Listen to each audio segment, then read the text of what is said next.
Hello friends, स्वागत है आपका हमारे चैनल में। तो जैसा कि आप लोगों को पता है कि हमारे जो कॉन्ट्रैक्ट एक्ट की सीरीज़ जो चल रही है उसमें 2 पार्ट हम लोग पहले ला चुके हैं, जिसमें हम लोगों ने चैप्टर 1 और चैप्टर 2 को कवर किया है। तो ये है हमारा पार्ट 3, ठीक है। इसमें हम लोग चैप्टर नंबर 3 को कवर करेंगे, जिसमें कॉन्टिजेंट कॉन्ट्रैक्ट के बारे में बताया गया है।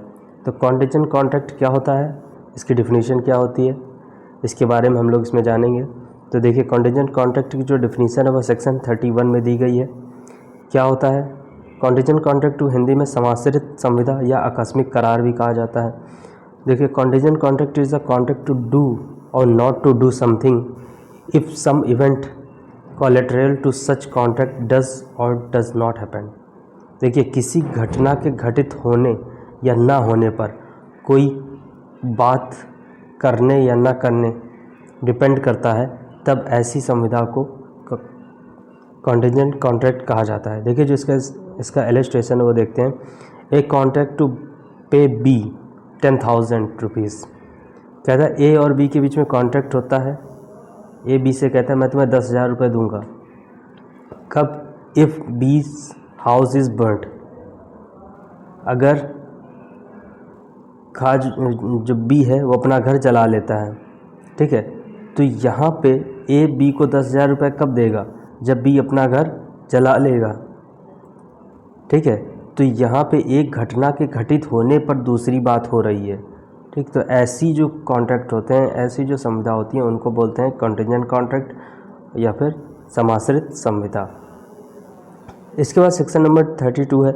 इसमें कहता है enforcement of contract contingent on an event happening. कहता है जब कोई घटना घटित होती है तब संविदा का प्रवर्तन कैसे होता है। The contingent contract to do और not to do anything if an uncertain future event happens can not be enforced by law unless and until that event has happened, ठीक है। कहता है फ्यूचर में होने वाली ऐसी घटना, ठीक है, उसे तब तक इन्फोर्स नहीं कराया जा सकता कॉन्ट्रैक्ट को जब तक वो घटना हो नहीं जाती।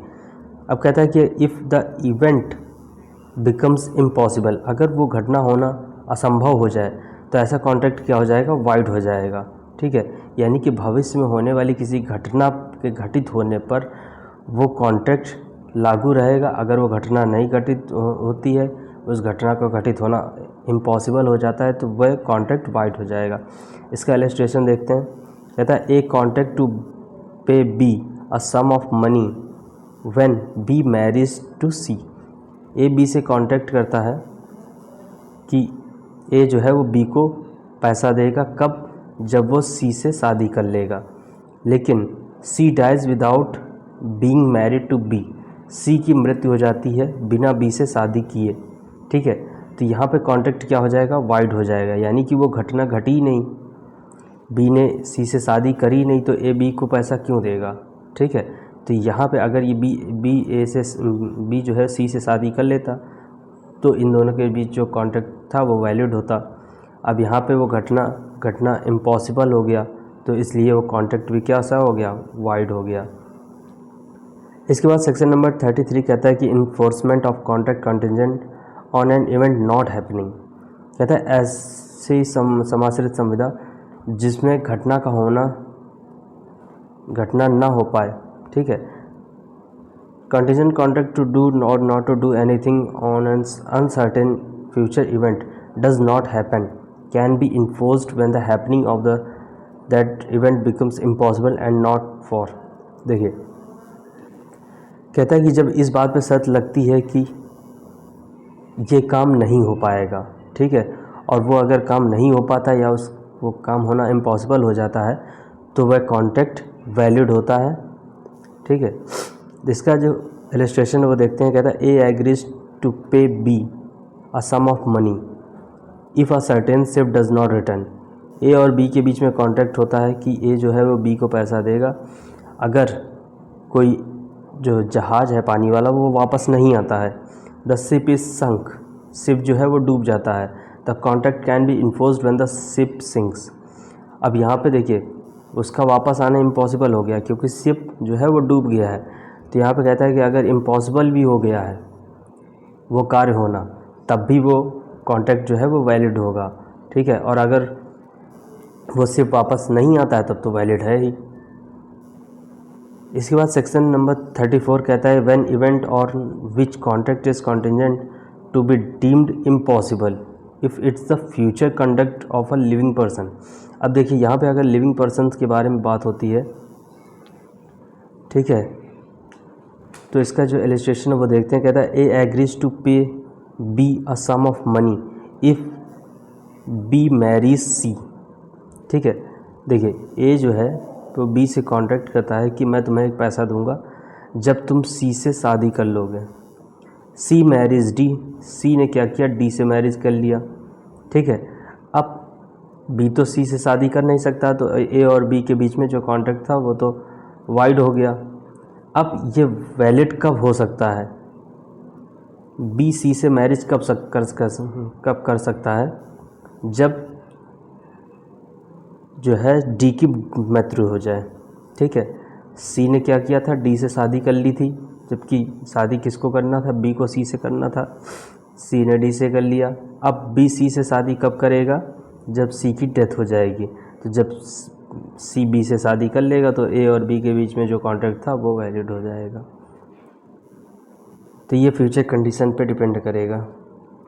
इसके बाद सेक्शन नंबर 35 है when contract become void which are contingent on happening of a specified event within fix time.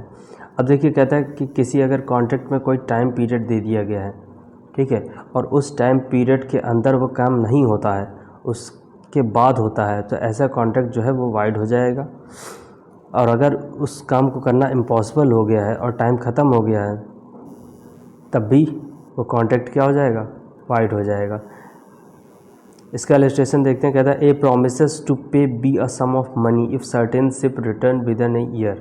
कहता है ए बी को प्रॉमिस करता है कि वह उसको एक पैसा देगा अगर जो पानी का जहाज़ है वो 1 साल के अंदर वापस आ जाता है। द कॉन्ट्रैक्ट में भी enforced if the ship returns with in a year. Contract जो है वो इन्फोर्स होगा अगर शिप जो है 1 साल के अंदर आ जाता है। And becomes wide if the ship is burned with in the year. अगर शिप जल गया तब तो वापस आ नहीं पाएगा, तो यहाँ पे कॉन्ट्रैक्ट क्या हो जाएगा, वाइड हो जाएगा। दूसरा है, कहता है A promise to pay B a sum of money. ये जो है वो बी को पैसा देने का वचन करता है कि जब कोई शिप है वो वापस नहीं आएगा, 1 साल के अंदर शिप जो है वो वापस नहीं आएगा। द कॉन्ट्रैक्ट में भी enforce if the ship does not return with in a year. अगर वो शिप वापस नहीं आता है तो कॉन्ट्रैक्ट इन्फोर्स कर लिया जाएगा। लेकिन अगर वो शिप जल गया है तब भी तो वो वापस नहीं आएगा, तब भी जो है कॉन्ट्रैक्ट इन्फोर्स होगा। इसके बाद सेक्शन नंबर 36 कहता है कि agreement contingent on an impossible event is wide. कहता है कि अगर कोई ऐसा इवेंट है, कोई ऐसी घटना है जिसका होना इम्पॉसिबल है, ठीक है, तो एग्रीमेंट क्या हो जाएगा, वाइड हो जाएगा। कहता है कंटिजेंट एग्रीमेंट टू डू और not to do anything if an impossible event happens are void whether the impossibility of event is known or not to the parties to the agreement at the time when it is made। कहता है 2 लोगों के बीच में कोई करार हो रहा है, ठीक है, और जब 2 लोगों के बीच में कोई करार हो रहा है उसी टाइम पे इन दोनों की जानकारी के बिना जिस बात के लिए करार हो रहा है उस कार्य का होना असंभव हो जाता है, तो वहाँ पे ऐसा एग्रीमेंट क्या हो जाएगा, वाइड हो जाएगा। इसका इलस्ट्रेशन देखते हैं। कहता है A agrees to pay B 1000 rupees if B will marry as daughter C. A और बी के बीच में कॉन्ट्रैक्ट होता है। ए कहता है बी से कि मैं तुम्हें 1000 रुपये दूंगा अगर तुम मेरी डॉटर सी से शादी कर लेते हो तो, ठीक है। C was dead at the time of agreement. जब इन दोनों के बीच में बातचीत हो रही थी, एग्रीमेंट हो रहा था, तो सी की डेथ हो जाती है। यहाँ ना ए को इसके बारे में पता होता है ना बी को पता होता है, तो ऐसे में एग्रीमेंट क्या हो जाएगा, वाइड हो जाएगा। तो ये था कॉन्टिजेंट कॉन्ट्रैक्ट के बारे में, जिसके बारे में हम लोगों ने आज पढ़ा। चैप्टर नंबर 3 हमने कॉन्ट्रैक्ट एक्ट का कवर किया। तो उम्मीद करते हैं कि आप लोगों की वीडियो पसंद आया होगा। आप लोग इस वीडियो को लाइक कीजिए, अपने दोस्तों को शेयर कीजिए और हमारे चैनल को सब्सक्राइब कीजिए। हम लोग कॉन्ट्रैक्ट एक्ट के सारे चैप्टर के बारे में डिस्कस करेंगे, इसके सारे पार्ट लाएंगे। धन्यवाद।